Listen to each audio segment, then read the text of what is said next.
जय भीम, जय भारत, जय मंडल, जय संविधान। साथियों,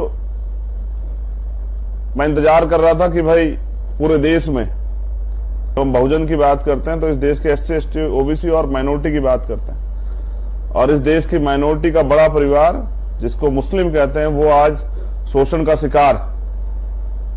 और नेताओं को लगता है, मुझे कहने में कोई बुराई, नेताओं को लगता है जैसे आज वही हालात है जो सीएए, एनपीआर, एनआरसी के समय थे। कौन खड़ा होगा पहले, कौन खड़ा होगा जिसके ऊपर आरोप लगाए जाएंगे? कोई खड़ा हो जाएगा, उसके पीछे हम भी चुपचाप बोल जाएंगे। लेकिन मेरी आदत ही नहीं है। लेकिन मैं बहुजन मीडिया का धन्यवाद करता हूं और धन्यवाद करता हूं सोशल मीडिया की। इसके जरिए पूरे देश में मैं स्पेशली बहुजन समाज के लोगों से कहना चाहता हूं कि आजादी के इतने दिन बाद भी आपका वास्तविक मुद्दा दब जाए, जनगणना जिसकी आप मांग कर रहे थे, कोलोजियम सिस्टम जिसके खिलाफ आप लड़ना चाहते हैं, जहां आप दरवाजे अपने खोलना चाहते हैं कि हम भी वहां चले जाएं, ईवीएम जिसको आप हटाना चाहते हैं, ये जो तमाम जो महंगाई, बेरोजगारी, जो बड़े मुद्दे, इन पे पर्दा गिर जाए, इसलिए बीजेपी ने ये खेल रचा है। और बीजेपी इसमें सफल हो रही है क्योंकि हम उस खेल में बैठ के तमाशा देख रहे हैं। बीजेपी खेल रही है और जो एक समाज है उसको प्रताड़ित किया जा रहा है।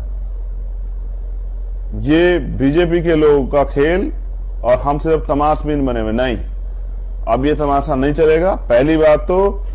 और अगर आप इसको जानबूझ के बढ़ावा दे रहे हैं तो मैं लिख के देता हूं कि जनता तैयार हो रही है। हमारा प्रयास है जल्दी जनता को तैयार करें जो आपकी ये कुर्सियां वो उखाड़े, जो आपने ये दलितों के साथ भी होगा, पिछड़ों के साथ भी होगा। क्योंकि बीजेपी की अंतिम अच्छा इस देश में मनु का जो विधान है, मनुस्मृति जो है वो लागू करना है। और ये संविधान खिलाफ है। संविधान खिलाफ कुछ भी होगा क्योंकि संविधान सभी धर्मों को धार्मिक आजादी देता है। अगर संविधान के खिलाफ जाए कुछ भी किया जाएगा तो हम उसका विरोध करेंगे, वो कोई करे चाहे। आज आप जिस तरह का माहौल बना रहे हैं, ये सिर्फ और सिर्फ टारगेट पे दिखाया जा रहा है मुसलमान। लेकिन सच ये है कि इस देश में संविधान को खत्म करने का काम आरएसएस, बीजेपी के लोग करने की कोशिश कर रहे हैं। हम उसमें कभी उनको सफल नहीं होने देंगे। जब तक बाबा साहब अम्बेडकर के बच्चे हैं तब तक बीजेपी ऐसे ख्वाब पालना बंद कर दे। हम अंतिम सांस तक आंदोलन भी चलाएंगे और इस सरकार को मुंहतोड़ जवाब भी देंगे। बहुत बहुत धन्यवाद। जय भीम, जय भारत, जय मंडल, जय संविधान। मेरी आपसे अपील है कि नफरत को बढ़ावा मत दे, क्योंकि जब कोई माहौल खराब होगा जो बीजेपी, आरएसएस के लोग करना चाह रहे हैं, उसमें किसी नेता को नुकसान नहीं पहुंचेगा, आम गरीब लोगों को नुकसान पहुंचेगा। सभी जाति धर्म के लोग होंगे वो।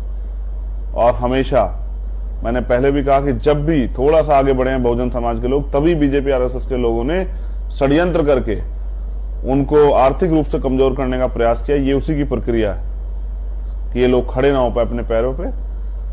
बहुत ध्यानपूर्वक, समझदारी से अपने आंदोलन को आगे बढ़ाएं। और जहां जहां इस तरह की घटनाएं हुई उन पे भी भीम आर्मी के लोग संज्ञान लेंगे कि जहां भी अन्याय हो रहा है इसके खिलाफ तुरंत एक्शन लें, कार्रवाई करवाएं, मुकदमे दर्ज करवाएं और ऐसे लोगों को अरेस्ट करवा के जेल भिजवाने का काम कराएं जो सांप्रदायिकता का माहौल बना रहे हैं या बिगाड़ने का प्रयास कर रहे हैं। सब लोगों पर नजर रखें। बहुत बहुत धन्यवाद।